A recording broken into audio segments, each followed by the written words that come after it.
What's up, guys? Wes Pruitt, 4-Star Sports Media.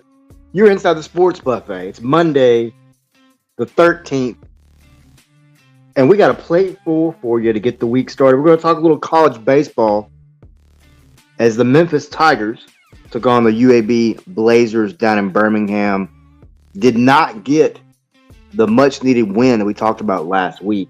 We'll get into that series. Also, the Arkansas Razorbacks survived a series against Mississippi State at home right here in Fayetteville, Arkansas. We'll get into that as well. Then we'll take a little quick break. After the break, we'll come back and get into some UFL talk as we talk Memphis Redbirds. As we talk Memphis Showboats, Stallions, as well as they remained perfect after a big win over St. Louis. And then to close, we'll get into some minor league baseball talk as we talk Northwest Arkansas Naturals, Memphis Redbirds, and more. All that today on the Sports Buffet right here on the 4-Star Sports Radio Network.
All right, guys, let's get into it. Start off with some college baseball talk. As we talk Memphis Tigers, they had a big baseball series over the weekend down in Birmingham, Alabama. Tigers dropped the first game on Friday 12-2 in 7 innings. Saturday came back and tied the game in the ninth to go to extra innings before falling to UAB off a 2-run home run to win. UAB would win 5-4 on Saturday. Sunday, the Tigers would get their only win of the series, 3-2, as the Tigers are now 22-30, 9-15 in American Athletic Conference play. Matt Riser would say after Sunday's game, great job by the guys. We did a good job making their starter work early and get good at bats until Jacob Compton broke through with a solo shot in the fourth, which was huge for momentum. Was proud of how they grinded today and got some big pitches in some big moments. So let's see how exactly it happened on Sunday for the big win. As we said, Jacob Compton would break the scoreless tie in the top of the fourth for a big home run by him. That home run was the team leading 14th of the season, tied him for conference lead. He ended the day 2 of 4 with a pair of RBIs and a run scored. Shane Cox would finish 2 for 4 with a double, a stolen base, and a run scored. Dante Stewart would reach base on an RBI single in the 8th and has now reached a base safely in 69 of his past 70 games going back to last season. Caden Robinson would get the start, come away with 5 innings of work, allowing 1 run and 3 hits. He had 3 strikeouts, 4 walks on the day. Jake Curtis, a big-time pitcher for this Memphis baseball team, would bridge the gap between Caden Robinson and the closer, Braden Sanders. Curtis would come in and pitch 3 innings of 1-run relief in the 6th through the 8th. He would strike out 4. And then, as I said, big Braden Sanders would come in, slam the door on the Blazers in the ninth, capped off by a great sliding catch from Tiger center fielder Alex Fernandez to give the Tiger closer his American Athletic leading ninth save of the season, as the Tigers would hold on to win 3-2. Big series. Tigers needed to win it. They did not. That puts them in last place of the American Athletic Conference. And the way it looks, as of right now anyway, is that Memphis, as of today, Monday, would not make the American Athletic Conference baseball tournament. They take the top 8. Memphis is currently sitting in 10th. So big time series coming up as Wichita State comes to town starting on Thursday. So it'll be Thursday, Friday, Saturday series. But Wichita State comes to town in a massive series. Memphis needs to win this series. They need to knock off Wichita State and hopefully, with some help, make the American Athletic Conference tournament. If they can do that, I think they can still play well and make some noise. But when you look at this Memphis team, I know John and I talked about it last year. John said 25 wins for Riser in his first season that he thought would be successful. Right now, they've got 22 and 30. So if they can win this weekend, it'll be 25. Finish season 25 and 30. When you look at this retooled roster, retooled staff, complete rebuild, essentially, he had to go back and re-recruit players as well. I know a lot of people are like, oh, that guy was on the team last year. Well, you're right, he was, but he was going to leave. And Riser had to come back in and re-recruit him. Austin Baskin is another one. Had Riser not went and re-recruited Baskin, he was gone. He was in the portal, as well as other players. But Austin Baskin has been key to this baseball team all year long. But yeah, big time matchup this weekend to close the series, to close the season out, the regular season. But it starts Thursday night with Wichita State. All right, let's jump over to Arkansas as they would survive a series against Mississippi State.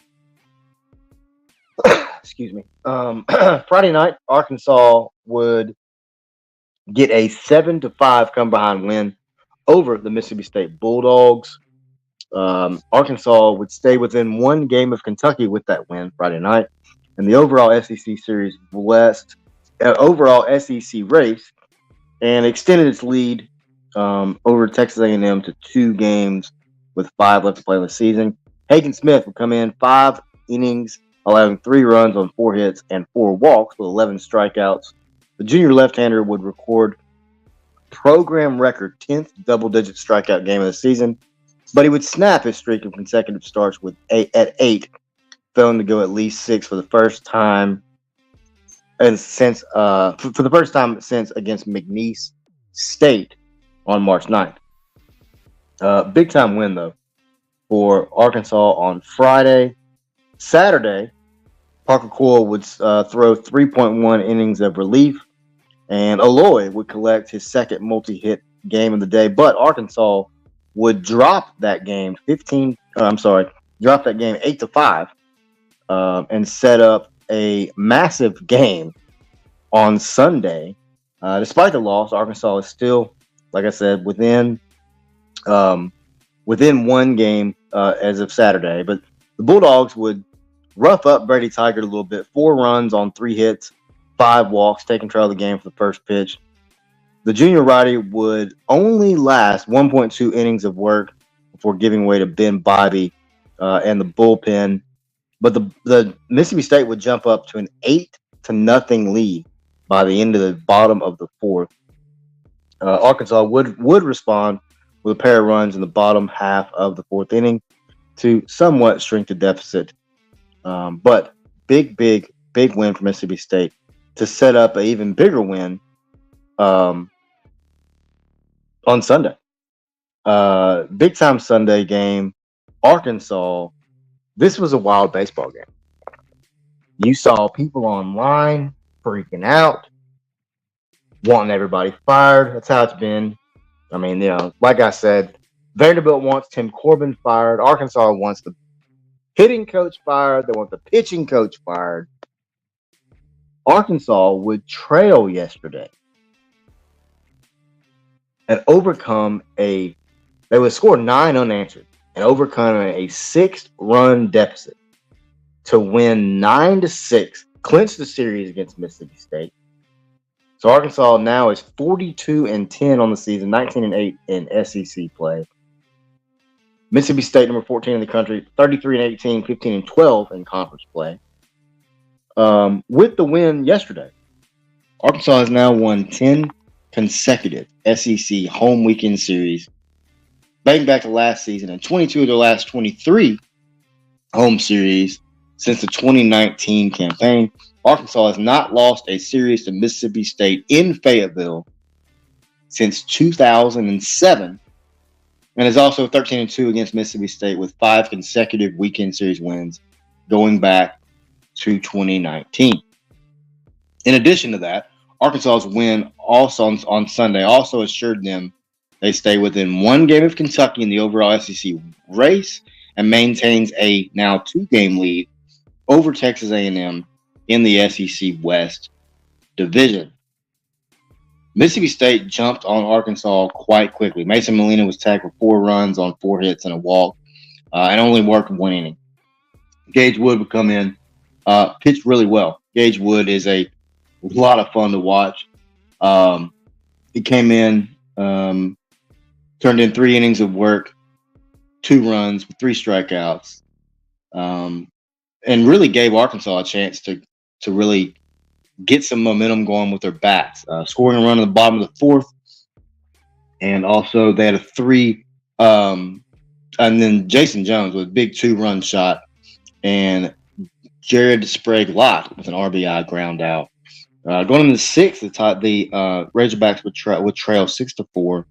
Hudson White would come in and set up a massive bomb out to left field, out to the hog pen to tie the game at 6 apiece.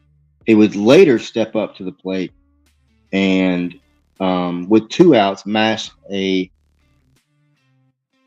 3rd 2-run home run of the day, but it still wasn't quite there. They were up 8-6, leaving Mississippi State just about flabbergasted. But when you look at Holt finished 3 for 4 of the day, a double, a homer, 2 RBIs. He's now batting .325 on the season. Big time play. Ben McLaughlin would extend the Arkansas's lead to 3 in the bottom of the 7th with a sacrifice fly, which would score Sprague-Lott from 3rd.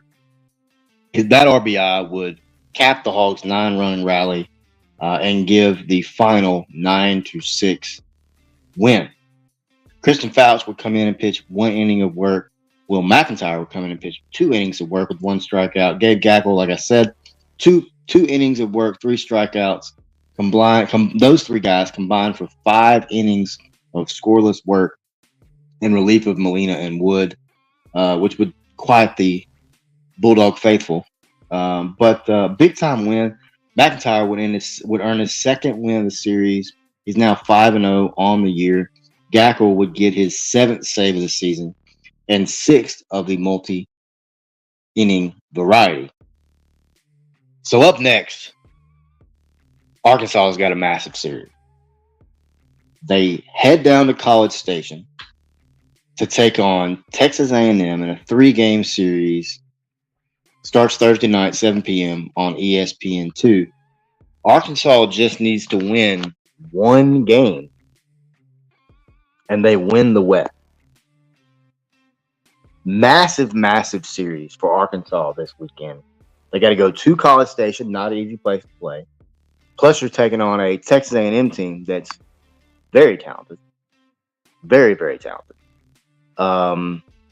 And it's just going to be a lot of fun. This SEC has been a lot of fun to watch. We'll get into the softball tournament later in the week, but I mean, you look, 13 SEC teams are in that tournament as well.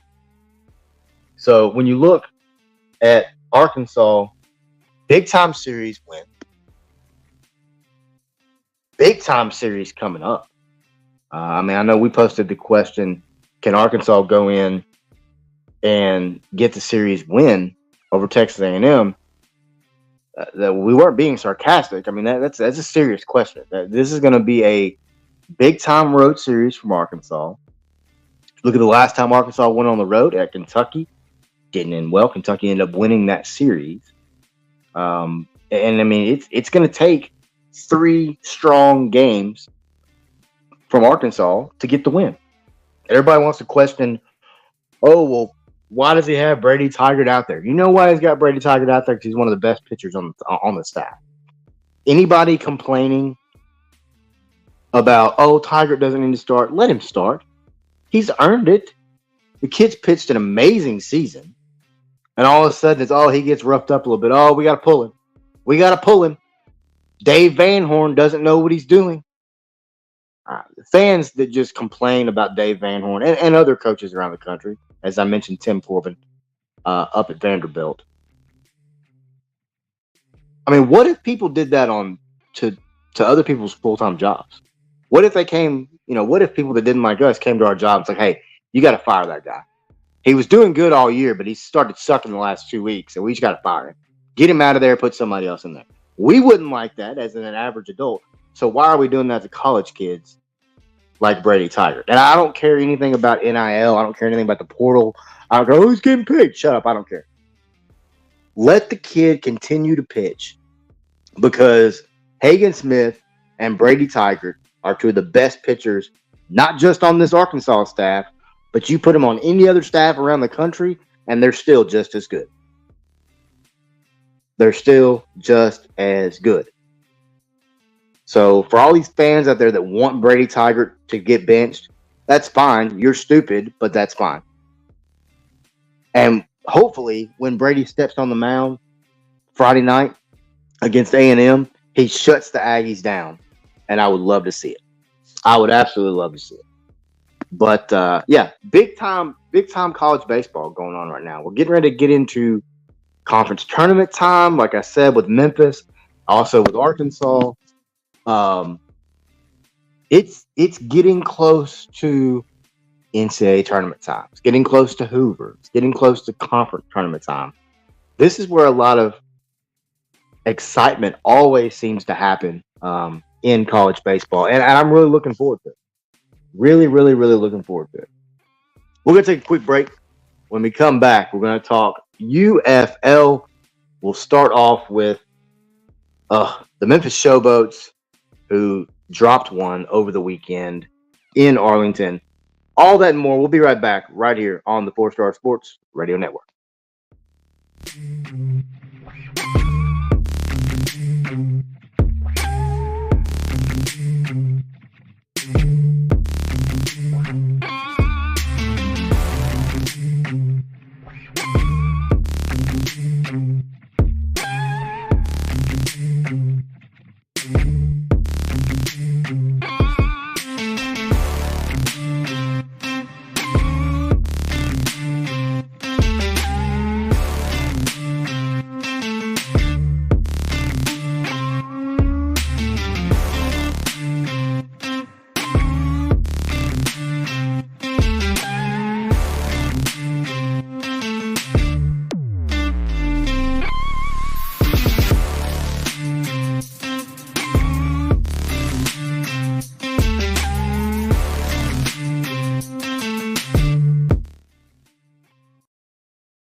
Welcome back, guys.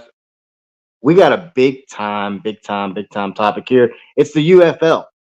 Talk a little UFL. A lot of people are like, oh, it's spring football. No one cares. No one likes the league. Well, yeah, I enjoy the league. I think it's a fun league. I love people like, oh, you're not even you're not even media.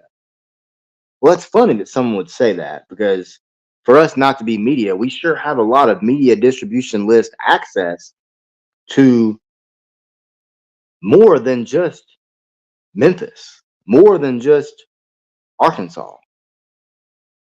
And that's what this sports buffet show is all about. That's the whole point of this show is that we get to bring you a buffet of sports from all of the different media access points that we have here at Four Star.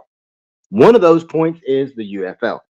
We are on the media distribution list for not only the Memphis Showboats, but the entire league. So the Showboats had to get a win over the weekend, and they didn't. They didn't do it. They got beat by the Arlington Renegades, who came into this game 0-6 on the year. Showboats came in 1-5 on the season. And the Renegades came away with a 47-23 win. Arlington would jump out to a 14-3 lead early in the second quarter.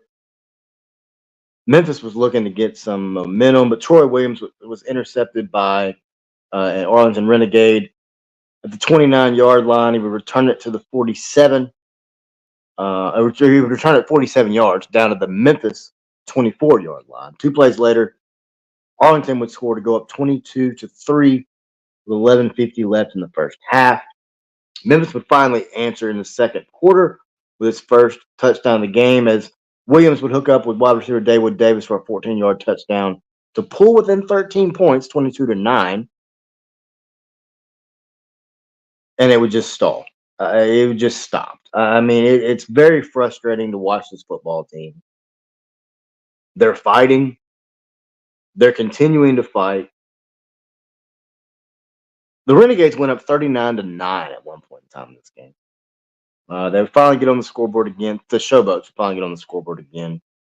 When Williams would scramble for a 15-yard touchdown pass.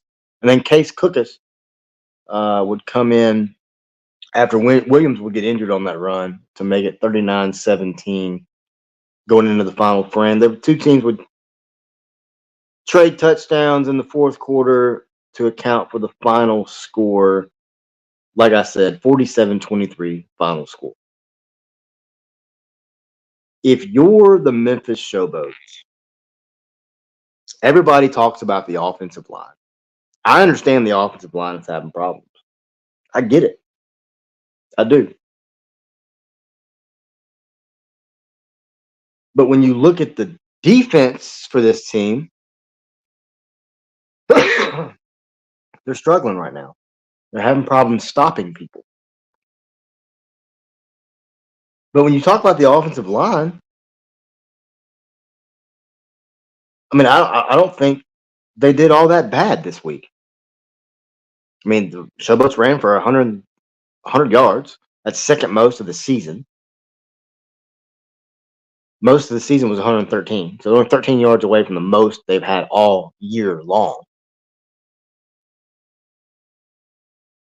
But you got to win. And people want to make excuses, and that's exactly what they are. This is not the Tennessee Titans or the Houston Oilers from the 90s. I understand that the Showboats don't live in Memphis. Guess what? No team besides Arlington lives in their hometown. No team.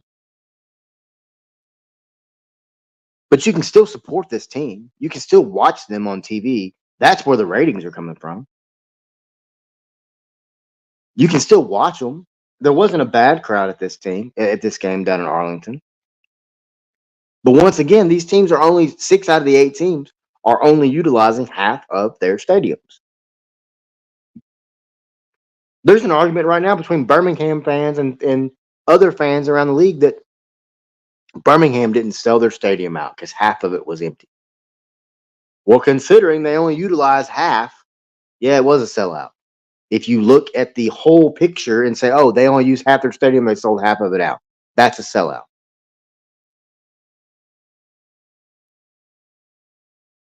And then other people are like, oh, well, that's the only reason that there was a good crowd is because St. Louis fans came down. No. A.J. McCarron was playing his first game in the state of Alabama since he left the University of Alabama football program. You want to know why that crowd was so good? There's your answer right there. Doesn't take a rocket scientist to figure that out. It doesn't. Doesn't take a rocket scientist.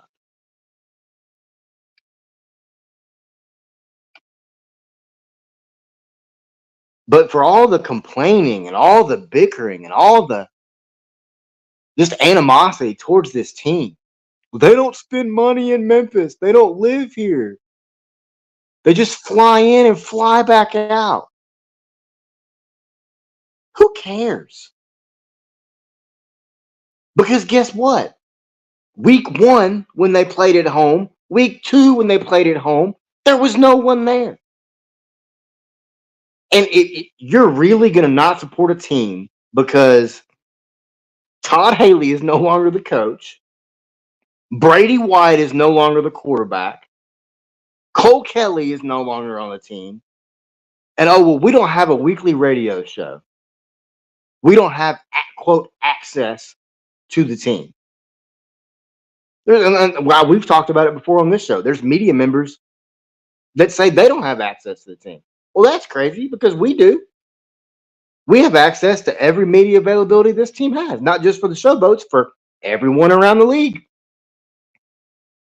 We're on numerous media calls every single week with not just the Showboats, the Stallions, the Battlehawks, the Renegades, whoever we have at will. We can pick who we want to talk to. And for the people that say that the Showboats just come in and don't do anything in the town, that's a lie. Go ask the FedEx house if they've ever been there. Go ask the kids from 2 weeks ago when they had a youth camp that they put on Friday. Friday. They didn't just fly in for the game and fly back out. All the complaining about this team is just, it's ridiculous. But that's our society today. If we don't like it, what do? We complain. We tell them they suck. We need people fired. Remember the Arkansas conversation just a minute ago? But when you look around this league, this week you got some big time games.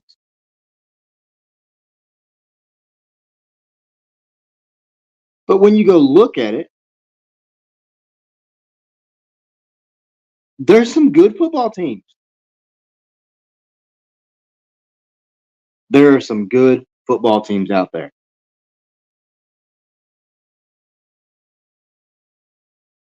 And there was some exciting games this past week. Let's not act like this league is boring, because it's not. And I love everybody's like, oh, it's a third-rate league. There's nobody of talent in this league. Well, that's wrong. So you're telling me that the kicker from the Michigan Panthers is just terrible? Because he's made like 5 field goals of more than 60 yards this year? So you're telling me that A.J. McCarron is terrible? You're telling me that the Birmingham Stallions are terrible? They got a big win over St. Louis Battlehawks, 30-26 this week. You had San Antonio, the Brahmas, going down to Houston, winning on a last-second 50-yard field goal. The Michigan Panthers got a big win, 22-9 over the DC Defenders this week. The Michigan Panthers are getting ready to possibly play. Well, they are. They're going to play for a conference championship. They're going to take on Birmingham. Speaking of the Panthers, the Showboats travel up there this week. Take them on Saturday the 18th at 3 p.m. Eastern. And then that night, you've got Houston going down to Birmingham to take on Birmingham. And Sunday, you've got DC Defenders, St. Louis Battlehawks, and the Arlington Renegades and the San Antonio Brahmas.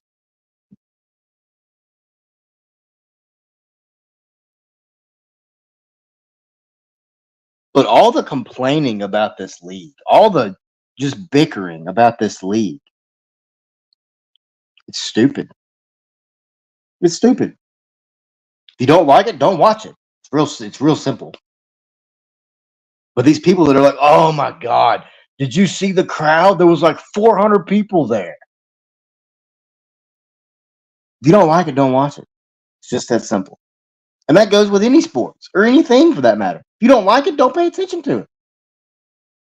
People who don't like me, don't watch this show. That's fine. It doesn't bother me. We have numbers that tell us there's plenty of people that watch. There's plenty of people that tune in to our website. Plenty. But the Showboats, huge loss this week. You could say they're one of the worst teams in the league. Based on record, they are. Based on stats, they are. And I understand where people are coming from. Oh, well, there's all sorts of Memphis players out there that you could put on this roster and they would be better. Well, you don't know that. Brady White was on the roster. How good was he? How good was the team? Cole Kelly became the starting quarterback over Brady White. Just because there's a Memphis Tiger, former Memphis Tiger, on a football team does not mean that team's going to be automatically better.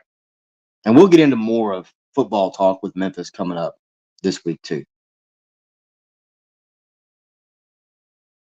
I understand for the optics of the city, it'd be nice to have a top former Tiger on the team. I get that. But the people that are like, oh, well, if they would just put former Tigers on the team, people would come out. People would watch. No, they won't. No, they won't. Did they come out and watch Brady White last year every single week? No, they booed.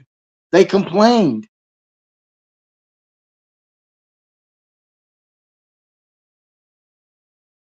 It's all about support. We put an article out a couple weeks ago that says there's excuses being used because there are. Saying that this team is not from Memphis, so you're not going to support them, is an excuse to not support. Now, if you have other things going on Saturday or Sunday and you can't go to the game or you don't go to the game, that's a legitimate excuse or reason as to why you're not going to that game. But to say, oh, well, Todd Haley's not the coach. We don't have access to them. We don't even know who they are. Do a little research. There's a really nice website the UFL has that tells you a lot of information about every single team. Team, players, coaches, everything.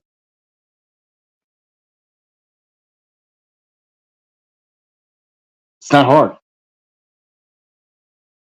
People can look up other bullcrap about other people to make sure they talk shit about them online. Why can't you look up the Memphis Showboats? Why can't you look up the UFL? This league is becoming more popular. Contrary to what anybody said, this league is becoming more popular. We see the numbers. Look at the rating. Look at the TV rating. That tells you alone this league's not going anywhere. And for everybody's like, oh, the Showboats are going to leave. They suck. They're not going anywhere. You know why? TV ratings are really strong. The attendance numbers, not so much. The average attendance for the UFL right now is just a hair over 13,000 fans per game. Now, considering that 3/4 of the team are playing in half of their stadium, that's not all that bad. Once again, it's spring football. Are we really expecting a 70,000 seat stadium to be full? St. Louis is an anomaly in this. Complete anomaly. When you look around the league, 13,000 fans is not bad. It's not bad. And we saw last year with the Memphis football team, and we've seen it for the last, 20 years. Even when they're really good, that stadium's not packed. The football team won 10 games last year. People still want Ryan Silverfield. Just giving you facts, folks. That's it. Just facts.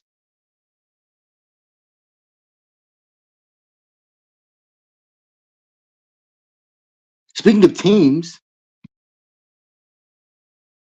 that support is there.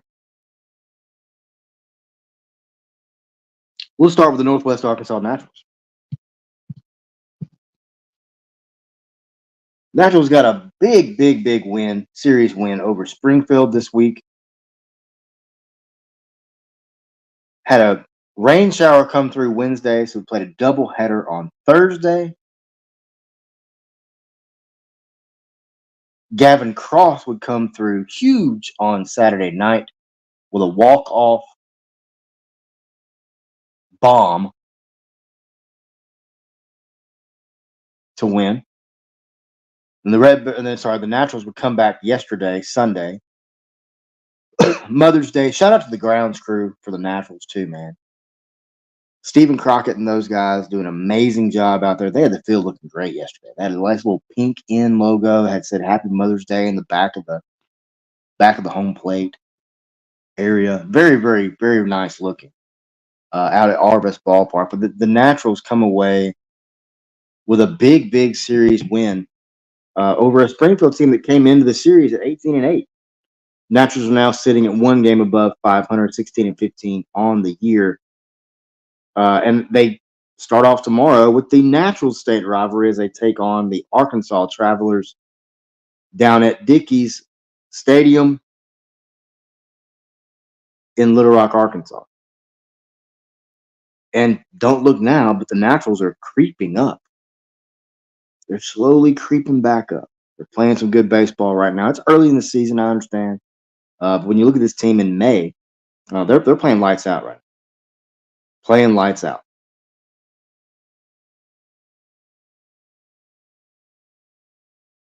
Big time win. You got Caden Wallace here, former Arkansas Razorback. 10 out of the 30 top prospects for the Kansas City Royals are here in Northwest Arkansas right now playing for the Naturals. 10 of the top 30. And I expect that number to possibly grow.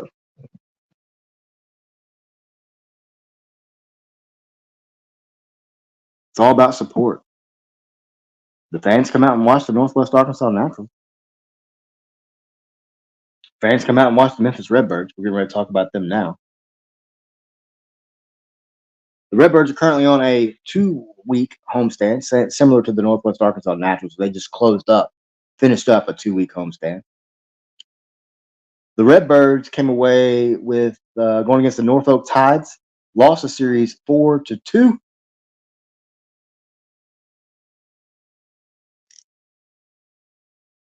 Yesterday, Ren Baker, Jordan Walker they concluded the 6-game series with an 8-5 loss to Norfolk, which is the Baltimore AAA team. Also, Jackson Holiday is in town, or was in town, taking on the Redbirds. For the second straight game, the Redbirds offense reported 12 hits. 4 Redbirds battered, tallied a multi-hit game.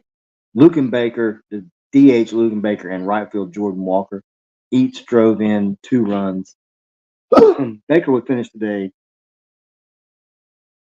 3 for 4 with 2 doubles, a home run, and 2 runs scored. Starting pitcher Adam Kloffenstein would allow 4 runs on 4 hits in his 7-inning start.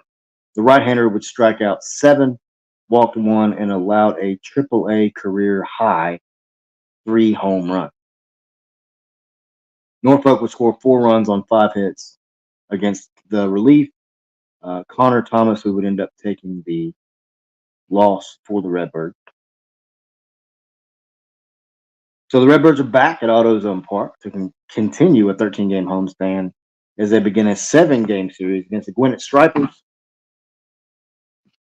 They come to town for a doubleheader tomorrow, the makeup game for earlier this season. First game will be at 5:05 first pitch. With a win in the series, with a loss in the series closing game, the Redbirds are now 3-4 in series finales.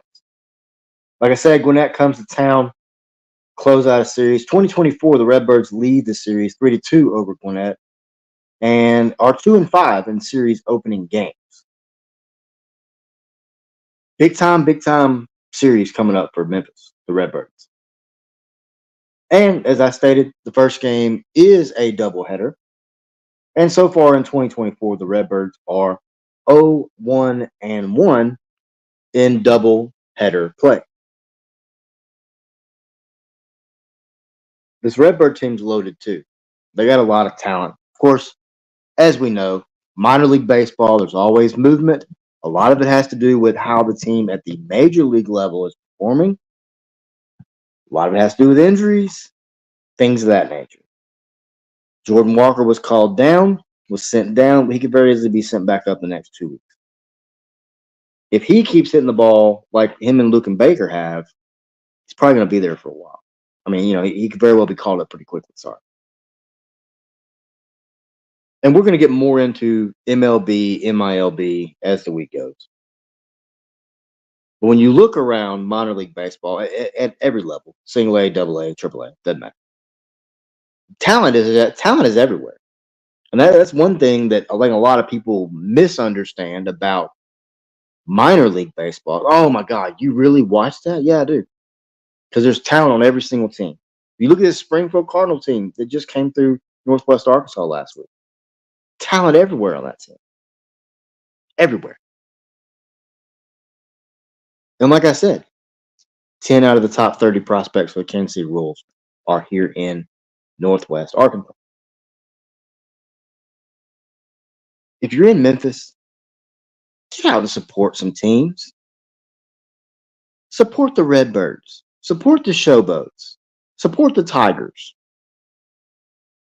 And a little bit, oh, well, Wes, you're in Arkansas. How do you support them? This show brings support to that team. The articles we write bring support to that team. The fact that I sit on my couch and watch the game, stream the game, that's viewership. That's support of the team. And in case you didn't know, we have people in Memphis too.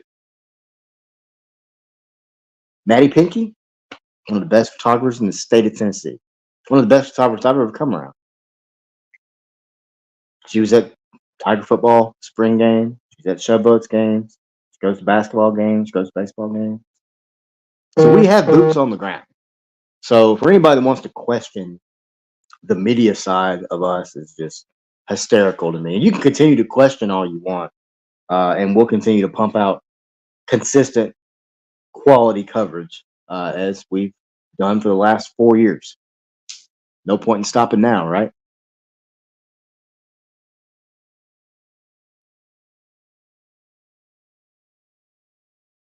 It's all about support. These teams want the support. The players want the support. I've talked with numerous players here in Northwest Arkansas. The average crowd right now for Northwest Arkansas game is just a little over 3,600 people. Biggest crowd of the year was on Star Wars night. It was almost 7,000 in that stadium. The players can feel when the fans are into it. The players know the big moments. They're on the field. They feel it. And when you look at the players, Caden Wallace is a prime example of this. We tweeted it out last week. They stick around. They sign the autographs. They take the pictures.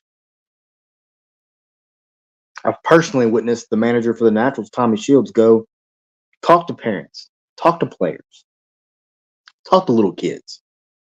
There was little kids on the field last week. Tommy Shields walked all the way out in the outfield, shook their hand, and played catch with them. Is that minor? No, that's a major thing that he's doing. He's majorly helping out these young kids. These kids are not going to forget that. At 8 years old, do you really have the comprehension to understand if that guy you're talking to is a double A manager or a major league manager? No, you don't. Tommy Shields and others understand that's what minor league baseball is about development. That's why you see a lot of guys stick around in double A for a while, triple A for a while. They're trying to develop habits that are going to work well at the major league level.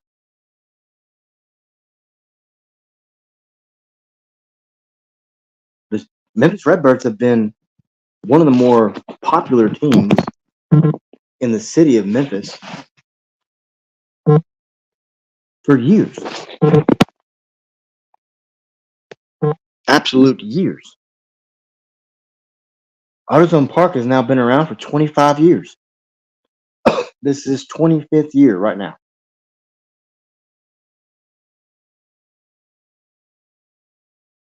Continue to support. It's not hard. Supporting is not hard. Complaining is really harder than it is to support. If all the fans that complained supported, we wouldn't have issues. As I said earlier, Memphis won 10 games in football last year. Memphis Tigers. Fourth time in program history, this team's won 10 games, and there's still people complaining because they didn't do it how they wanted to do it. It's not fancy enough. It's not. Who cares? Who cares about being fancy? You winning or no? Now, to the Showboats, as I talked about earlier, the Showboats winning right now? No. They're 1-6. But, I mean, the team's not giving up. Coach Flip hasn't given up. Coach Flip talked about it this week in his press conference. This team's continuing to fight, continuing to try and get better week in, week out. Do the fans try to get better week in and week out? No. Prime example, Arkansas baseball. As I said earlier, they were down, 8-0 yesterday? All over social media, you see quote-unquote fans. Oh, we're not even going to make Omaha. You're 42-10. You're probably going to be ranked number 2, number 3. I know I placed a vote this week for the National College Baseball Writers Association of America. I'm not going to tell you where I voted Arkansas, but I placed a vote. And based on that vote, Arkansas is going to be in the top 8 no matter what they do this weekend. Win or lose, they're going to be in the top 8, which means they're going to what? Which means they'll host a regional, and if they win their regional, they'll host a super regional. How many teams are in college baseball? Rhetorical question. How many teams get to host? Answer that is not many. And we'll get more into baseball as the week goes. We'll dive more into Arkansas. We'll dive more into Memphis. We'll get more into Memphis Redbirds. We're getting more into minor league. And we're going to continue to talk UFL. Speaking of Madison, we'll get Maddie on tomorrow, talk a little Showboats, specifically Showboats. Planning on talking some Arena Football League this week. Got an article coming out about a former Tiger, Mr. O.B. Goodson, currently playing in the Arena Football League. Plus, we plan to try to get him on this week as well. Plus, we got a guy that works with the AFL coming on. We got a jam-packed week. This is just the beginning. This short little 50-minute show is just the beginning. Like I said at the beginning, guys, we have access to numerous things, and the access lists are growing. Got an email this morning that we're now on another team media distribution list. Lo and behold, it's a team that Memphis plays in football this year. They take a trip down to Florida and take on this team. Now, I don't know why an ACC football program would add us to a media distribution list if we're not media. It's crazy. It's crazy that happens. But hey, we're here at 4 Star Sports Media. We're trying to grow. We're trying to push. We're trying to continue to give you quality content. Head over to the website, 4star.live. Check out all of our content there, podcasts, and more. This show will be uploaded here shortly. We thank you to everybody watching and listening today on YouTube and on X. We'll get this posted up to the Facebook page as quickly as possible. But it's been another good show. Hopefully, I have John Sturdivant back on tomorrow. Like I said, Maddie will be on tomorrow. We've got a lot more guests lined up throughout the week. Also going to talk a little Arlington baseball. You know, as we talked to Jack Pitts last week, Arlington actually defeated Collierville, so they're going to host Substate. They won district. So we'll talk with them as well. Talk some preps, as there's a lot of activity going on that side of things. Plus, we'll get into the NBA. Got the NBA playoffs going on. The NBA draft lottery was last night, so we'll talk a little bit about that as well. Plus, we'll talk live golf and more. But thank you to everybody watching and listening today. We've been watching and listening to the Sports Buffet right here on 4 Star Sports Media. And before we go, you see it right there on your screen. Head over to SeatGeek. When you go to SeatGeek, create an account. They'll find you a ticket $50 or more. When you do, type in that promo code right there, 4 Star Sports Media, and it will save you $20 off your first ticket purchase. Don't believe us? They'll find you a ticket and type it in. I bet you money it works. We thank you to SeatGeek. They are our official seat getter here at 4 Star Sports Media, and we want it to be yours as well. Head over to SeatGeek now. Tell them 4 Star Sports Media sent you, or you can just put the promo code in and they'll know. Like I said, thank you to everybody watching and listening today. It's been another good show, a lot of fun. Really, really enjoyed doing this show for you guys. It's been a lot of fun. Been a little bit of a step outside the box type of thing with the little midday show, but we appreciate you watching. We appreciate you listening as always.